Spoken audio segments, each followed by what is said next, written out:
Selamat pagi kepada adik-adik mahasiswa BDS SP1 ya.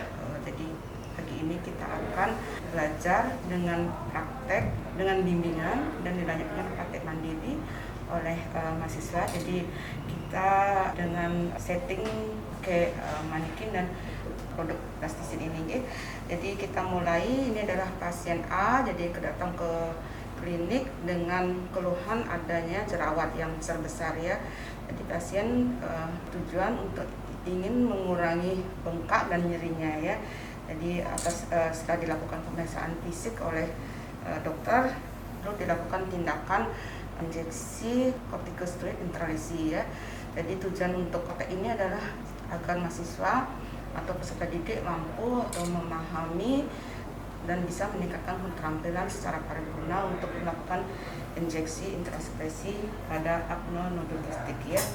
Mungkin kita mulai dengan persiapan pasien. Jadi pasien sudah dilakukan inform konsen, penjelasan tujuan, kemudian tindakan yang akan kita lakukan, efek sampingnya yang terjadi, kemudian perawatan di rumah ya. Kita lanjut, sudah melakukan persiapan, pasien setuju untuk dilakukan tindakan. Kemudian untuk operator jadi sudah siap dengan cuci tangan 6 langkah ya, memakai sarung tangan boleh yang steril atau tidak steril ya, jadi kita pakai sarung tangan ya.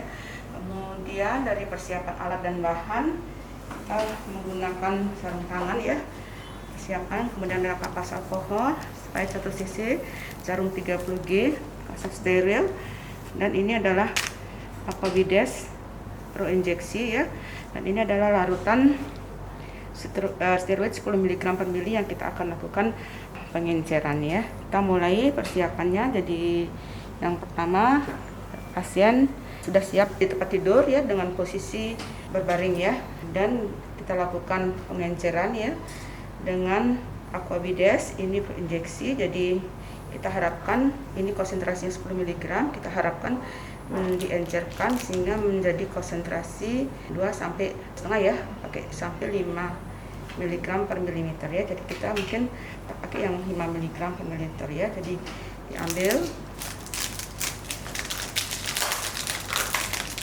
ini adalah 10 mg ya, kita ambil 1 cc di sini.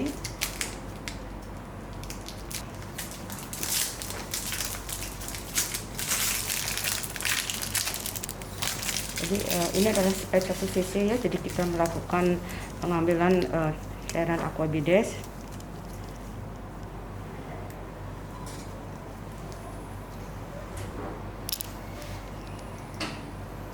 Satu cc ya, kemudian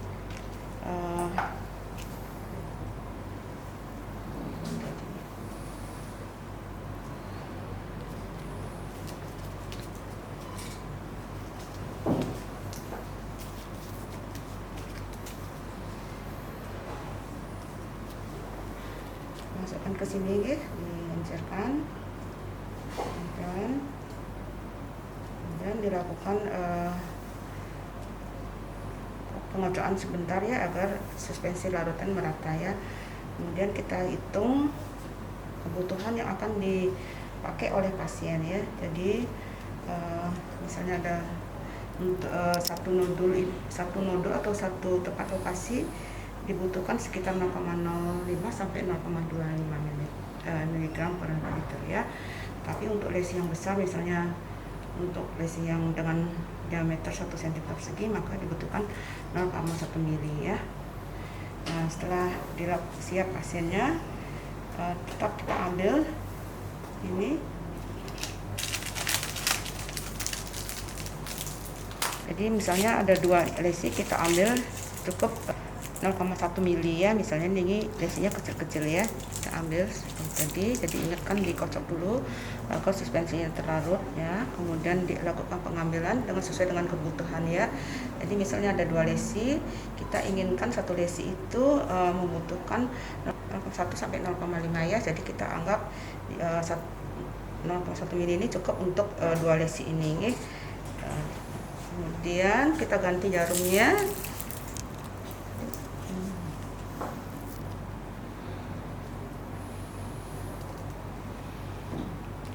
Jarumnya yang steril ya. Kita ambil ya. Jadi tetap kita ambil ya sebanyak tadi kebutuhannya, kemudian kita ganti jarumnya ya.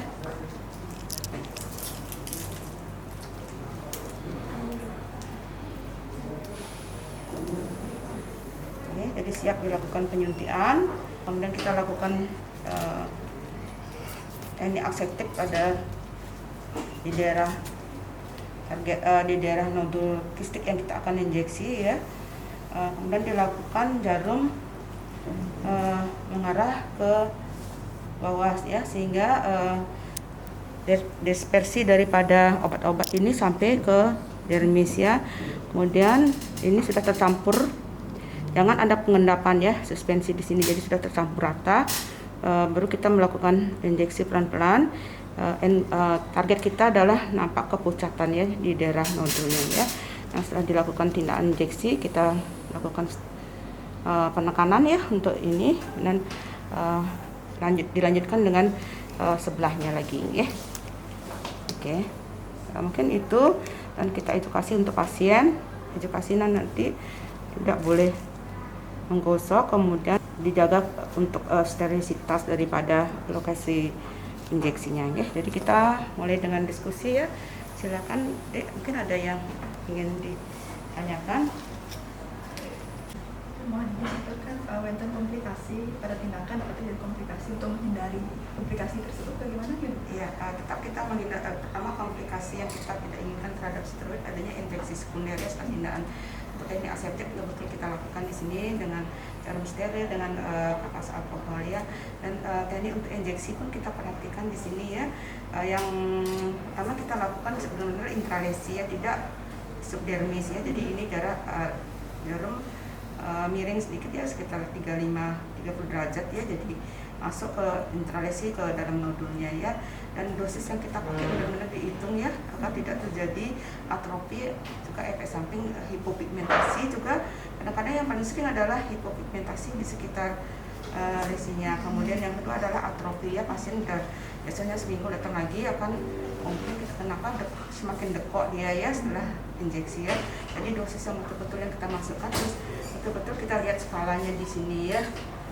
Ini ya, dan dibutuhkan berapa, misalnya 0,05 ya, atau 0,1 ini untuk setiap ininya ya, setiap lesi ya. Itu untuk mengurangi komplikasi infeksi sekunder yang paling sering, kemudian dekok atau atrofi ya, akibat steroid paling sering ya. Oke, kita mulai ya tindakannya ya. Silakan mungkin silakan dokter yang ingin mencoba ya. Selamat siang, hari ini saya akan melakukan tindakan injeksi kortikosteroid intralesi. Tujuan tindakan ini adalah untuk mengurangi kemerahan atau inflamasi pada nodul, dan juga mengurangi ukuran dari nodul. Kemudian indikasi tindakan ini adalah adanya jerawat dengan nodul atau nodul kistik. Sedangkan kontraindikasinya adalah pada pasien dengan alergi terhadap kortikosteroid. Sedangkan komplikasi tindakan dari injeksi ini adalah yang pertama adanya hiperpigmentasi, kemudian ada telangiectasis, kemudian adanya infeksi bisa menyebabkan nekrosis, kemudian ada atrofi kulit, kemudian adanya granuloma, dan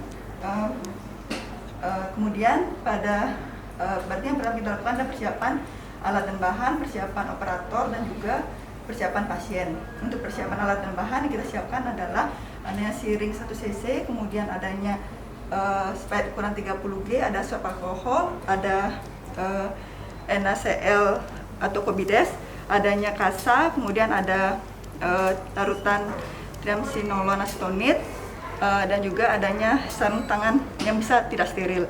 Sedangkan pada persiapan pasien kita lakukan adalah pasien pertama berbaring atau dapat duduk. Kemudian pada operator yang kita siapkan adalah kita mencuci tangan dan menggunakan sarung tangan.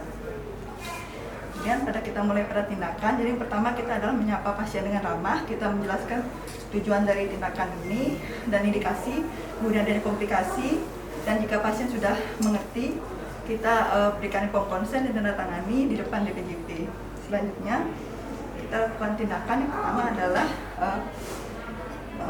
mengambil triamcinolone acetonide, kemudian mempersiapkan siring, Kemudian kita melarutkan suspensi dari kita menggunakan triamcinolone 10 mg per mililiter. Kemudian kita triamcinolone acetonit ini dapat kita larutkan dengan sediaan 10 mg per mililiter yang kita larutkan untuk mencapai 2,5 mg per mililiter sampai 10 mg per mililiter pada setiap lesi nodul atau 1 cm persegi dengan larutan 0,1 cc atau mililiter. Kemudian setelah itu kita larutkan agar tidak terjadi endapan. Kemudian kita beritahu pada pasien untuk persiapan bahwa kita akan melakukan injeksi. Jadi kita ambil dengan siring.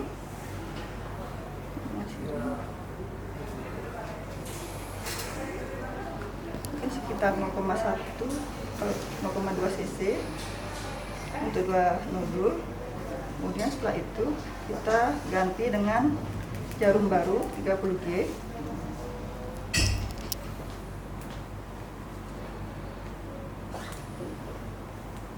Setelah itu kita akan mulai menginjeksi lesi, pastikan larutan sudah homogen. Jadi kita beritahukan pada pasien Bapak, hari ini atau Ibu, saya akan melakukan tindakan injeksi. Jadi kita lakukan injeksi dengan arah jarum ke bawah agar cairan larutan dapat terdispersi dengan baik pada daerah dermis. Jadi kita suntikkan. Sebelumnya kita berikan membersihkan dengan kasa pada persiapan pasien, bersihkan dengan kasa steril 70% pada daerah yang akan kita injeksikan. Kemudian kita suntikkan dengan jarum menghadap ke bawah agar terdispersi kepada dermis. Bila terjadi tahanan, maka kita tetap tekan sampai masuk ke dalam lesi nodul. Setelah masuk, kita injeksikan sebanyak 0,1 cc pada 1 cm persegi lesi. Kemudian dapat kita lakukan lagi pada lesi yang selanjutnya yang sudah kita bersihkan. Nanti pada saat kita melanjutkan ke lesi yang lain, jarum pastikan larutan tidak ada endapan. Jadi kita kita kocok lagi agar suspensinya terlarut. Ya, pastikan tidak ada endapan pada larutan yang ada di siring.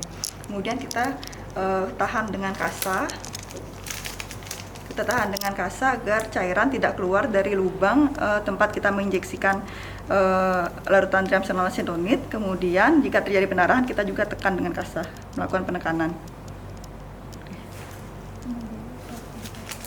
Kemudian setelah itu kita dapat jelaskan untuk perawatan setelah injeksi, yaitu pasien tidak boleh memanipulasi lesi atau tidak boleh menggaruk. Kemudian jika terjadi keluhan seperti nyeri atau adanya borok bernanah, dapat segera kontrol kembali ke dokter. Terima kasih.